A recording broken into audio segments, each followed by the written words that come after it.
Aloha! Welcome to the Live Ukulele podcast, episode number 2. Today I'm featuring a guest who is based out of Austin, Texas, and is one of the busiest people in the ukulele world that I know. He's probably put in more hours teaching in the past couple of years than most of us put together. His name's Kevin Carroll. He's got a fabulous book of arrangements and has done a lot of kind of revolutionary things for teaching with a classroom workshop that he's brought lots of attention to. That is the Ukestra, in which the group plays arrangements in an ensemble style where you're sort of copying, say, maybe what a string quartet might do in an ukulele classroom setting. And he's created lots of arrangements for these. I had the chance to listen in to one of his classes and actually be one of the parts when we were teaching together a couple years ago. I can't remember which year that was, but we were teaching at the Hawaii Island Ukulele Retreat. We actually roomed together, which is part of the reason that I've come to know and love Kevin as much as I have. Is we're kind of like long lost brothers. And that's the last time I saw him, unfortunately. Met this great guy and then haven't seen him since. But we've been staying in touch on Zoom and via phone calls ever since. And every time I talk to him, he's doing something new, or he's packed just 9 to 5 with ukulele lessons. And he's been really doing some great things for the ukulele community in Austin, Texas. So going to talk story with him a little bit and find out how he's adapting and coping with the changes that COVID has brought to the ukulele teaching scene. I know he's moved online. I can't wait to hear how he has changed things and grown into sort of this new model of ukulele instruction. Well, welcome to the show, Kevin. Thank you so much, Brad. I'm excited to see you and be here, be part of it. Yeah. How have things been from a teaching perspective out in Austin, Texas? Well, I don't know if it's any different here than it would be anywhere else, because, I haven't had a human being in my house since early March, first week of March. And that's been my business. So it's all Zoom. And in that way, I might, I could be in Odessa in the Ukraine. I could be in Odessa, Texas. I could be wherever. So it's just been a radical change, getting used to that. I think as so many teachers just like, what is Zoom? How does Zoom work? What is original sound? How do I disable echo cancellation? Those kinds of questions. And then realizing, wow, this works pretty well in a lot of ways. But it's just been a wild ride all around. In my teaching environment, I have everybody mute, so it's really weird. It's like the boy in the bubble, or kind of like you fell down the well kind of thing. Every once in a while I just have to have people unmute and make a lot of noise, really short bursts, just to make me feel normalized. But I didn't realize how much information I got through my ears from teaching, and it told me so much. I'll suffice it to say it's a huge adjustment. How's it going up there in Hawaii, down there, over there? We're hanging in there. I mean, can't complain. Our numbers are better than elsewhere, but it's still, knife's edge a little bit. As far as I'm concerned, not much has changed in my business kind of model. Still, we're running the website and making videos and doing that kind of a thing. I didn't have to implement any changes really to adapt, which is why I was sort of curious to get on here and talk with you and really dive into what you've been doing differently and to kind of hear about that. Yeah. It's such a wild thing, because I think everybody, it's just leveled the playing field in a way. I feel for so many of the folks I know that, like, their whole thing was that they were performers and they would go to these festivals and they would do like 12, 15, 20 30 festivals in a year. It was like every weekend, you know. I feel for them, and they would kind of teach, but they're really performers. Who would think, you know, that teaching ukulele would be stable at all, you know? But I found it to be fairly stable through this so far. And I know we're, you know, I think, what is it now? It's the middle of July. And so many people thought, oh, it'll be over by summer and stuff, you know. And I believe that, but I think summer like 2022 is Right. what I'm shooting on now.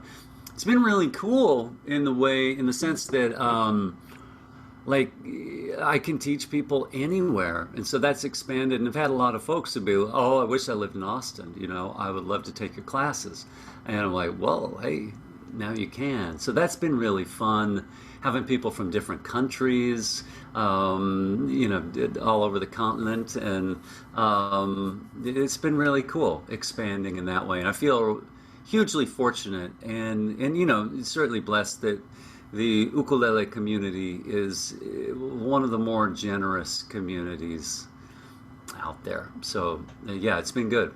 Just a radical adjustment. I'm trying to just really unplug and go slowly, because it just doesn't seem like you want to make a radical adjustment, you know, because nobody knows what's going on, or what's going to happen.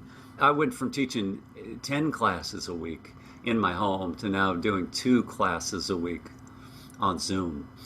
Are you teaching the same amount of folks? About. Yeah, it's interesting. I still have my ukulele orchestra and my Celtic ukulele group, and you know, just going to keep those going, and may add some more in the fall. But it's been, you know, just such a seamless transition, because I think, I don't know, 15 or 20 people reached out and were just like, hey, could I do private lessons, do you know, on Zoom? And I find that Zoom is great for a one-on-one lesson for me, the way I teach and what I'm doing. The groups, it's a, you know, I'd be happy to tell you what I do in there if we want to get into the nitty gritty of it all. Not that I think it's great. I don't know what else to do, you know. And you know me, you know, I just kind of like make up whatever comes into my mind, you know, and you get what you get. It's kind of chef's choice over here.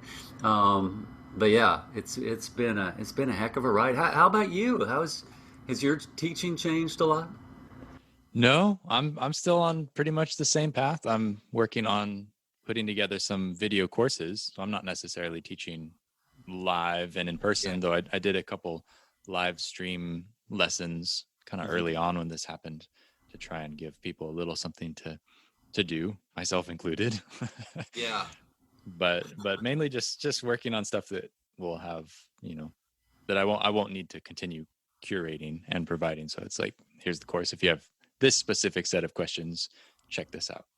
Yeah, no, that's great, and you know, I'm learning from you, Brad, and following in your footsteps, and you know, looking to have a more online model, and get into more recording, more video, and it's all, again, it's all. What else could one do? You Right. know, it's hard to figure it out. But man, it was, you know, I feel like my life is probably more like yours now, in the sense it's like, it feels like I've been on island time for like 4 months, wearing shorts every day, flip flops.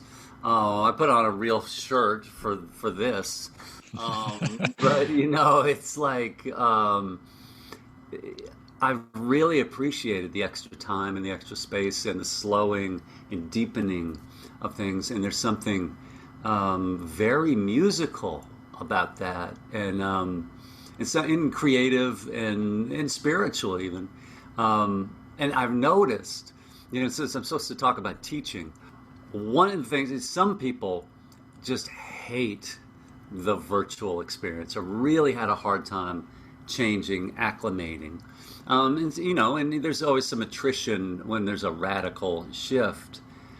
And at the same time, I've noticed some of my students, some of whom I've had for years, made more progress in like 3 weeks than they did in 3 years. And it's very interesting, and people having the comfort of being in their own homes is one thing. Not having the pressure of performing. In one of my classes, you got to play. That's if we're gonna play, you make the music. I just try to tell you how to do it or show you, but yeah. So how are you handling in the Zoom classes that kind of interaction with the students? Are you able to give any back and forth critiques, or how are you, especially your workshop classes, how are you Yeah. formatting those? Yeah, it's so I feel like here I am. Willy Wonka is going to give away all the secrets to the chocolate factory here. Yeah, I'd probably preface this with, please don't try this because it's kind of crazy. But I think, like many people, I sat in on a couple of classes here or there just to see what that felt like. You talk about a gated community. This is a muted community so that I can teach. And that's another thing. There's no noodling. Or that was the first thing I got back is people's like, I noodled the whole time. Who cares? I'm like, great. And it's like, I'm a noodler, but I'm just shamed for noodling. And it's like, I'm muted. I can noodle. And somebody else got back to me early on and just said, I couldn't keep up. And so I was always a couple things behind. I was kind of listening, paying attention, watching the stuff. But I would then you'd have these pauses and talk and work with other people. Then I'd catch up and said in a real class that would not have happened. And so that everybody gets to choose their own adventure, so to speak. I guess I should really answer your question. Besides muting, it's just so weird. So like in the Celtic class, I have all the files in Guitar Pro. And so I've expanded everything from just being like a tune to like counterpoints, baritone, chords, so that it could be more differentiated and appeal to more people, and more people could find something to play. Now, some of those tunes are really, really challenging for just about anybody, I would think. But to find, just a more elemental part of it. So everybody gets to pick their parts with that. There's something existentially, abstractly beautiful in that we are playing music together at the same time, but we cannot hear each other. In that way, it's like a Kafka love story. It's like, which I don't think he wrote love stories, but it's like, there's I don't know, it just seems it's bittersweet and just radical. It's like next level playing. But it's heartening to know that this group of people in real time is playing this song together. I will end up playing, the tune, and sometimes just by myself, or sometimes with the accompaniment of the software. And then here it is at this tempo. And the other thing, I don't need to demonstrate this to you, but I will anyway, that is so wonderful about Zoom is to show people fingerings. I get right in the camera from various angles, how the thumb's working, all of that stuff. That's huge. And I know early on James Hill, his first words on the equation were, "Watch out for teacher burnout." And after the first or second week of this, I was like, wow, I'm teaching 2 classes. It feels like I'm teaching 50 classes. But you adjust and you learn. But I have to do a lot of different work. Luckily, I've been a musician most of my life, so the work I'm doing is musical. And so that's good. I would think it would be, if a teacher were not a strong player, that'd be like a nightmare to me. But I just read a quote today. It said, "Hell is filled with amateur musicians." To lead a group in that way, so people, so that in a sense, everyone's hearing me, and so it's a series of duets. Now, the other thing that I love to do and encourage people to do then is, hey, could you play, the counterpoint part to Drowsy Maggie? And then they get to play, I get to mute, I play with them, or I can more scan the room. Other than wishing I had invested in Zoom, about February, I did just keep, that's just the way all of this is going. And so thankful that they stepped in and with the generosity that they did with this platform. It's not perfect for music. I have a feeling somebody's going to clean it up a little bit, and our hope that happens, and there's a musical version of this. But it's it's a trick to play and talk, even if you're just with regular people, to actually play a tune, kind of talk, narrate what you're playing, and watch the room. And I'm just going to go, it used to be everyone's noodling. Well, everyone's still noodling, but I can't hear them, so I can't complain about that. But what I can complain about is everyone is late. And that is the other thing with Zoom. And I mean, right now, I barely know what month it is, let alone, what day it is. It's just gotten so surreal. But then you also have to do the, hosting job. So it's just very, very different in that way, but I'm having fun with it. And I think people, it's so heartening to just see, a page of people's faces smiling, and the community that is actually even developing in these groups. It's cool. I'm working on my next book. I think that was the answer to that. Well, that's great, because one of the big concerns that I've kind of had, I guess, for you and other people in your shoes, was that you're going to lose out on a lot of different qualities that a in-person lesson provides that otherwise you're not going to get it at this time. But it sounds like you're learning how to do it and thriving, which is fabulous to hear. It's been cool, and I like it. I think as you get older, you start to see these patterns.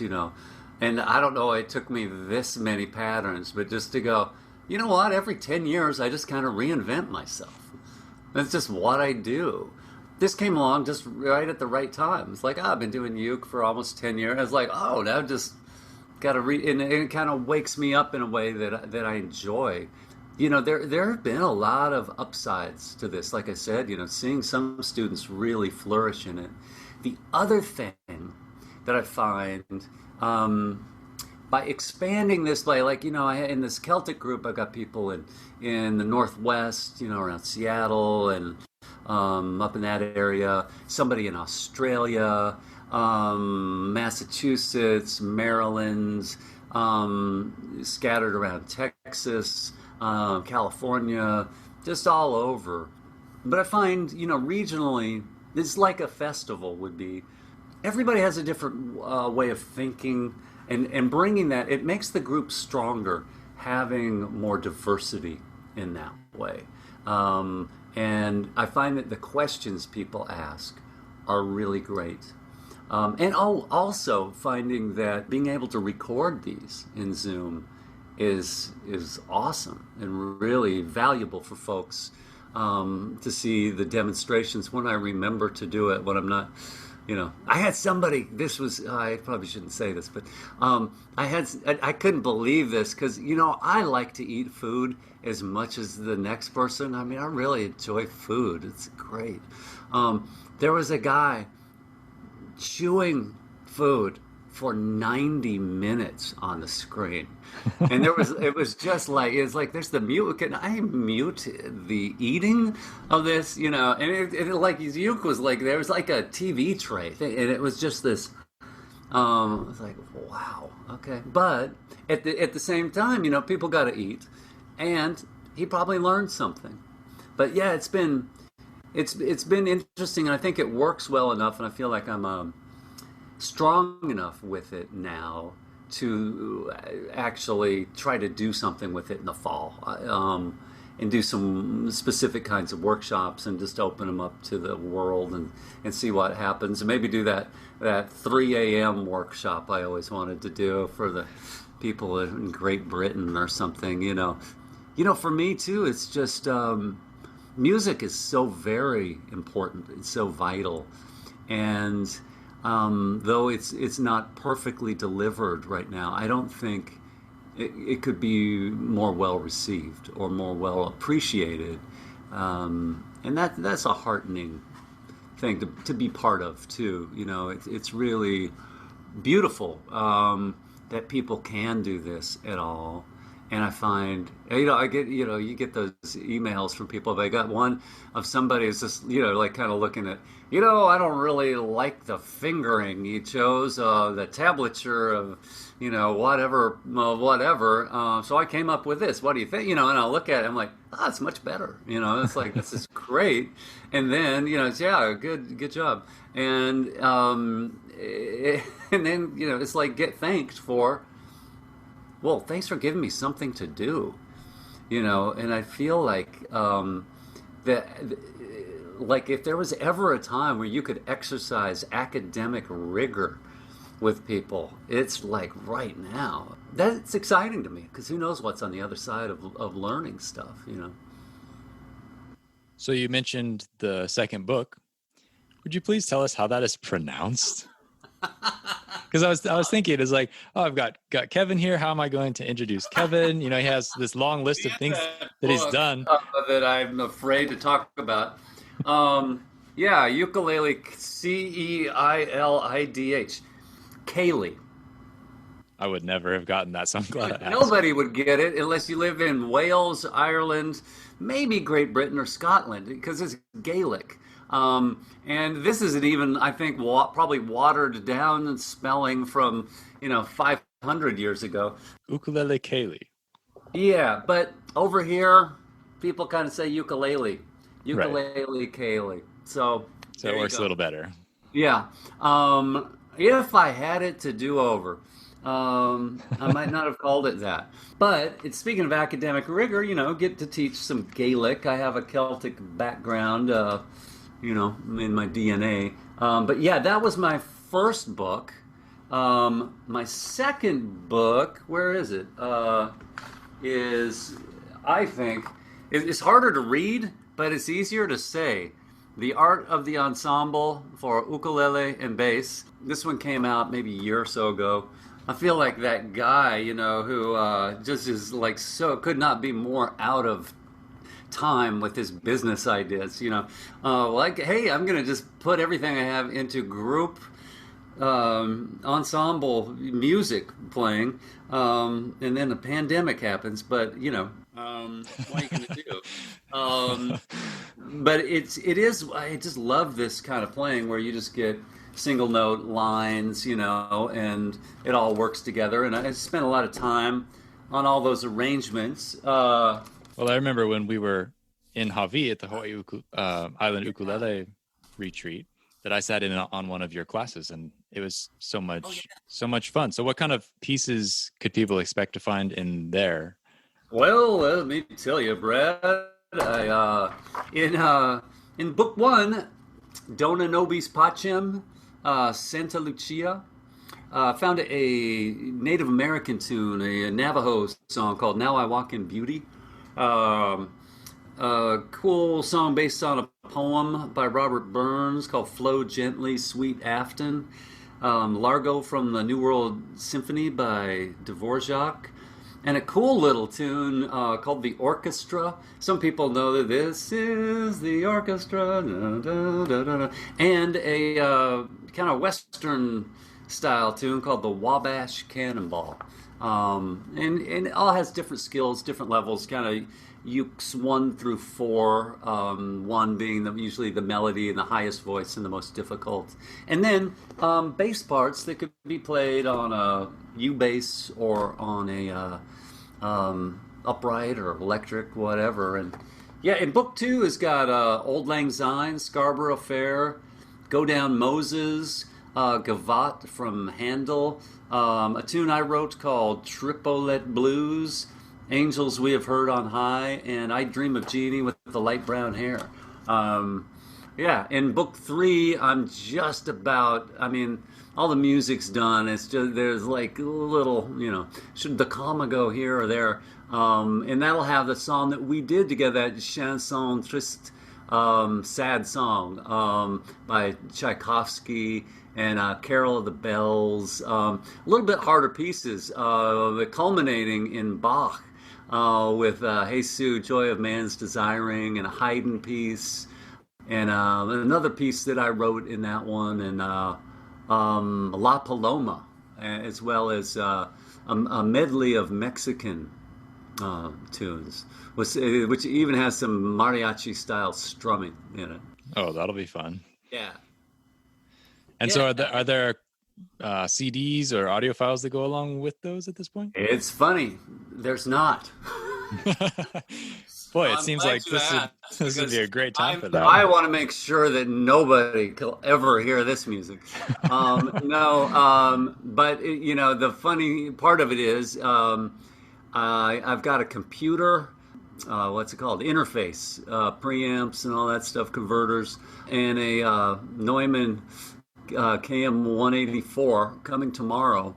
And I figured what to do in a pandemic, but learn to be an audio engineer and a videographer and get this stuff together and get it out there. Now I say that today on July 16th. Check back next July 16th and we'll see how we're doing. I would be thrilled if there were things available by the holidays, by the end of the year, beginning of next year. That would be great. But I got one mic because I figured I should learn how to use one mic and then learn how to use two mics. But that is my next endeavor, is to make videos and audio files for all of this and kind of build a new home for that and follow in the footsteps of smart people like you. I can't remember if you said this. Did you call me the working man's workaholic? Mm-hmm. I think so. If I didn't before, I did pretty much say that in the intro. I love that. Because and I come from working class background, and it's still and I would look at people like the Andrew Katakis and James Hill, as the thinking man's workaholic. But there's a certain pride in being part of the working class here. It does feel like a new thing for me to actually do this and be and like, oh well, now it's done, and I could be sharpening my Gaelic or something while I'm teaching. So yeah, it just seems really cool. Daunting, but I'm excited and also hopeful that teaching could reach more people. But I want the quality of it to be high. So that's why it may take. I would just imagine, based on everything I know about life, it's going to take longer than it's not going to be like, oh, that was easy. It was like a week and recorded 5 albums and stuff. But yeah, I'd like to have albums available for it, but also have like a sonically enhanced website that just sounds good, that you could hear the music, experience the music, play along with the music with quality sounds. Yeah. Nice. So are you planning on doing like -1 tracks where people can step in and be that part in the arrangement? I think that would be a possibility. Yeah, absolutely. Whatever I can figure out is what's going to happen. But yeah, coming from the working class, I have to, I had an employee. I'd spent like a year and a half working on something, and she figured out in about 20 minutes. And I was like, how'd you do that? She's like, oh, I just Googled this, and there's a tutorial for it. I'm like, oh, well, that's a good way. Oh, interesting. I'm learning slowly. Oh, that's great. We're all adapting Yeah, yeah. It's been fun. Just playing more. I find myself because my life's opened up a lot. I was probably over teaching. There were times. Yeah. I mean, there was a few years it was just about 60-hour weeks of Oh, wow. all geared toward teaching. And there were times when it's been like, wow, it's been 20 weeks since I've taken a day off. So it's opening up, and I find that one of the cool things is that I just pick up an instrument and play music, and that inherently feels good. And coming from a different place with that. So yeah, I'm excited, and believe it or not, so this next book will be my fourth book, and I'm debating. Maybe we could have this debate right here. My Okay. internal debate is, do I do another book, or do I just just do a website that has all the stuff? It's like, do people really need books? I don't know. I think people value the physical book, but there is a subset of people who will use and appreciate the ease of instant Yeah. access for sure. But Yeah. honestly, I mean, I don't get a whole lot. I know there are people who have held off buying some of my books because they aren't available in print. But for the most part, I feel like, it's so convenient to have it on your iPad, and everybody's Yeah. got some sort of device they can carry all their books around in their pocket with. Yeah, I'm just thinking about it because it's like I could, like, for the next thing I'm trying to do with Celtic music is get all these arrangements. So it'd be like a real Celtic session where, and it's so cool because some of it is played more like medieval Renaissance music where it's just melody, and it might be rhythm with it, but there's no, and it might be a chord, but it's really just about melody. And it's so cool. So you could play it that way, but then as the Baroque element, counterpoint came along, then that started being added to the tunes. So the tunes themselves are ancient, but the way they've been played has evolved, and like trying to come up with a thing. Oh well, here's the counterpoint. Here's this. So you could play it so many different ways, and that feels like God. In a book, I could get like 7 songs. Like on a website, I could get like 300 songs. Nah, I'll probably do both. You talk me into it. So you're talking about all this great content you've put out there. Where can people find out more about it or things like that? Where do they get your goods? KevinCarroll.net has it all, and that's where I sell and teach, and it's really been my hub. It's funny, it being a .net person. You're the second person that had that idea on the planet. I wasn't going to Um, say anything, but yeah, and I wasn't. There is a KevinCarroll.com who's a motivational speaker. Not to say that I am not a motivation speaker, but KevinCarroll.net is where you're going to find my stuff. All the books are there. My album RevolUKEtion, which has all kinds of a lot of groove oriented stuff, ballads and all sorts of all instrumental solo stuff. I think I did one overdub on a George Harrison thing to get kind of a more Indian, classical Indian kind of thing going. But yeah, that's where I teach. That's where people can get private lessons. Email me there. All the modern conveniences of this life. Is this the 20th century already, or which one are we in? I'm not sure at this point. Yeah, no. Yeah, all I know is that I am looking more and more like a Civil War anachronist. That's all I know. And it's funny, I saw Aaron Kime, and I'm like, oh my God, he's turning into a father from like an 80s TV show. And I would say early 80s, probably driving a station wagon, but I'm going full on Civil War. And from here, I think the only is like basically Walt Whitman, is the only place after this. So I'm kind of enjoying not grooming. Haven't had, I was supposed to get a haircut like in January. It's like, oh, I got to put it off, and then it just is like, oh well, I guess it's Oh gonna be a wow, while. it looks good. Well, thanks. Yeah, I used to have hair at least as long as yours back in the day. Well, we'll see. I'm not planning on cutting mine for a while, but Yeah. actually, I got an in-house haircut the other day. My mom had the clippers out. She actually cut her hair first. Her hair was bad enough that she cut her hair, Wow. and it was like, "Huh, you cut your own hair, and it turned out pretty good." Well, you cut my hair.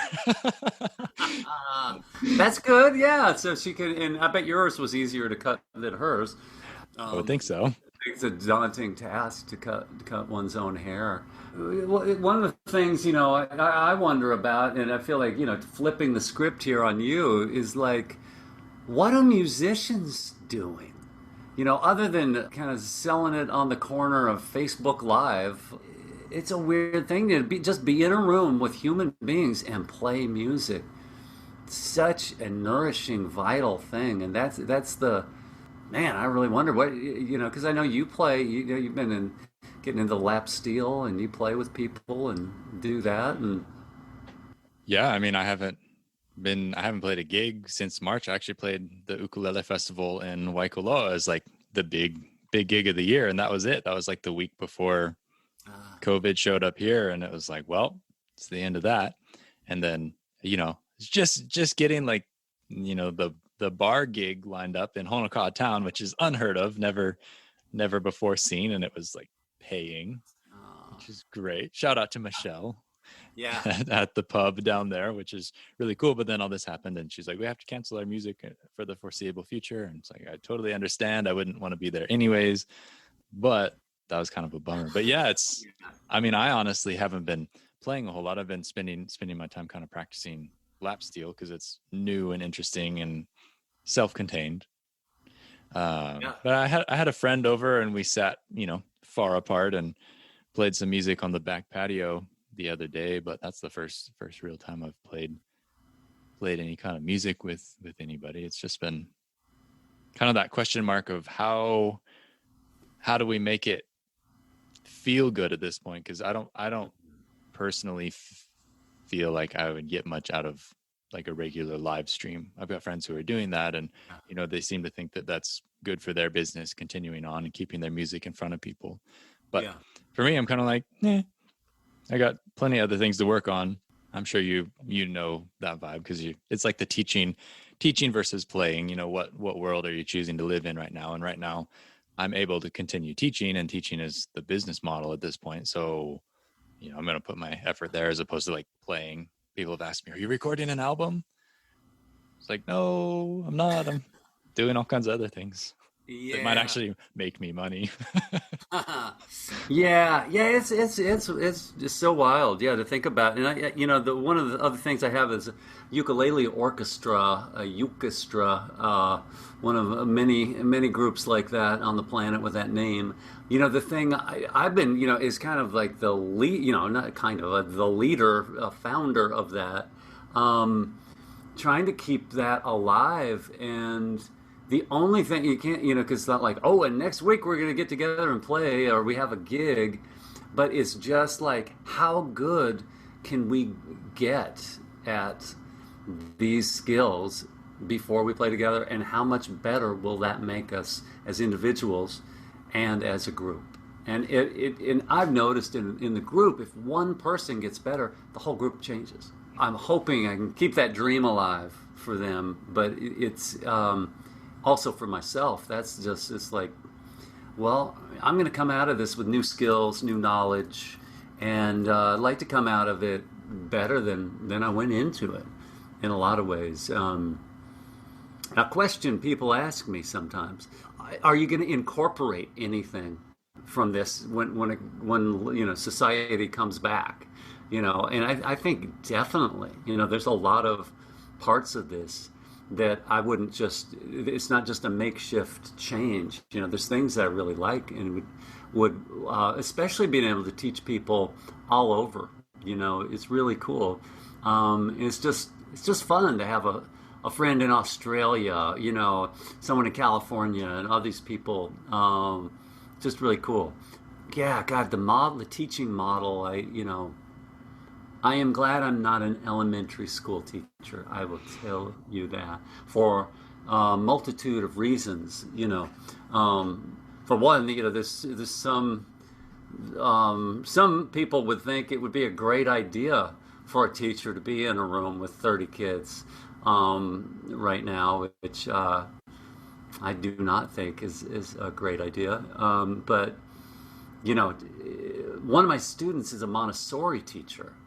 It's like fourth grade, I think, and doing that online, and it's all this experiential, hands-on kind of learning. It's like, what do you do, and how do you test for that, all that. It's just, I feel working with adults and doing music and people that have chosen to do this is a true blessing and gift as a teacher. Man, just finding that, like, governors, lieutenant governors, city officials, school officials are having all these meetings, and they are not including the teachers in the thought process or any. And it's like, these are the people that you should be thinking of first and foremost, because it's like that's the front line. And for people that didn't, if you're a nurse, you've made that choice, to be on the front line. And if you don't, you can take yourself out of that. But most people don't get into teaching to risk life-threatening exposure to a virus, especially with kids. It's such a mess that it makes me just want to. I don't have a TV, but if I did, I would probably throw a shoe at it or yell, and turn it off and play music. Yeah, well, I'm so happy to hear that things are looking up for the Kevin Carroll experience, and that your teaching has made the flip fairly easily. Don't forget, you can check out Kevin's lessons and learning materials at kevincarroll.net. He's a .net guy, not a .com guy. 2 R's, 2 L's. 2 R's, 2 L's. I always have to check. I'm sorry to say that, but I do have to check sometimes when I spell your name. Yeah. Before we part ways, if you could answer one more question for people who are maybe considering moving their ukulele learning to an online, either workshop-based class through Zoom or one-on-one private lessons, what kind of tips could you give them as a teacher for them to get the most out of it or to prepare for the kind of change learning interface? Wear loose-fitting clothes and bring a journal. That's my advice for everything. I really think it depends on the person. I think, in what I've found, I haven't had any problems with that or seen any problems with it, because I think it's so self-selecting that people end up with the right teacher. But the main thing I would say is get some experience with whatever mode, whether it's Skype or Zoom, so that is not a hindrance to you or the group. Before you do that, I might say eat before or after, but not during so much. And I would also say be on time. That's becoming my big pet peeve in these, and that'll help you and the group. The other thing would be to not be afraid to raise one's hand or hit the chat thing and ask questions. And in that way, the loose-fitting clothes, be comfortable, but journal. You can write down this stuff. But I think nobody ever asks a question that's only for them. But I think there's this feeling that we're in our own little bubble, and so we kind of forget. Oh, this is stupid. Third finger, second finger. I don't know. I'm not even gonna say anything. But whenever they do, it's nice to have different voices in the group.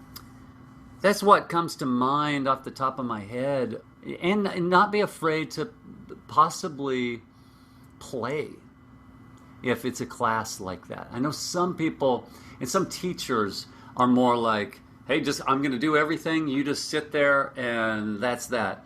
And that's great. I am more a person, I'm going to tell you some stuff.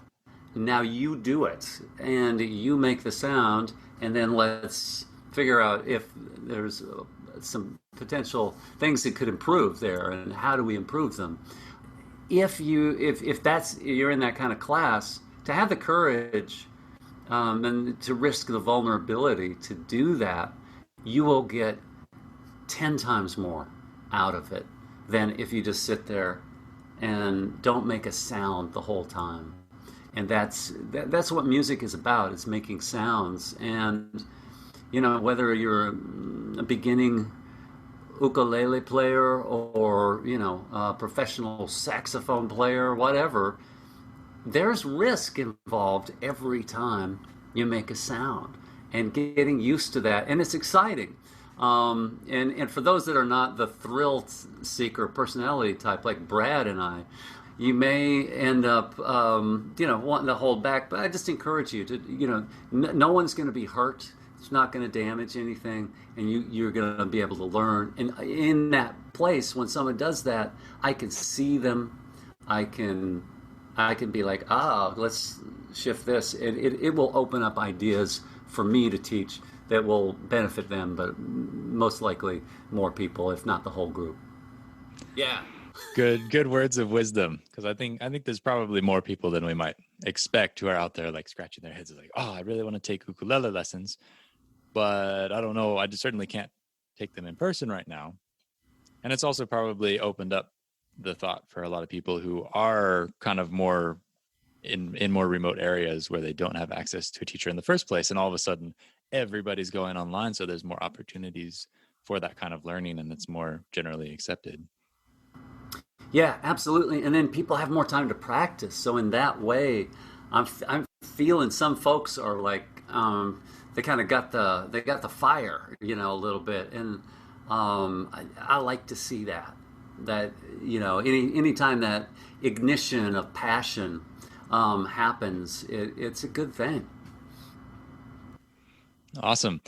Well, thank you so much for sharing your time and your expertise on the matter. It's so great to catch up and see what you've been up to and how it's turning out for you. Oh, thank you so much for having me, Brad. It's a pleasure, and I wish we were doing it in the same room in Hawaii. That was so great meeting you down there. But I really appreciate it, and it's awesome to see you, and so cool that this technology exists, really, because it kind of feels like we are seeing each other. It's pretty close. It's pretty close. Yeah. It's certainly better than the alternative. Yeah. And best of luck with this podcast and your lap steel playing and all that you're doing. Oh, thank you very much. Yeah.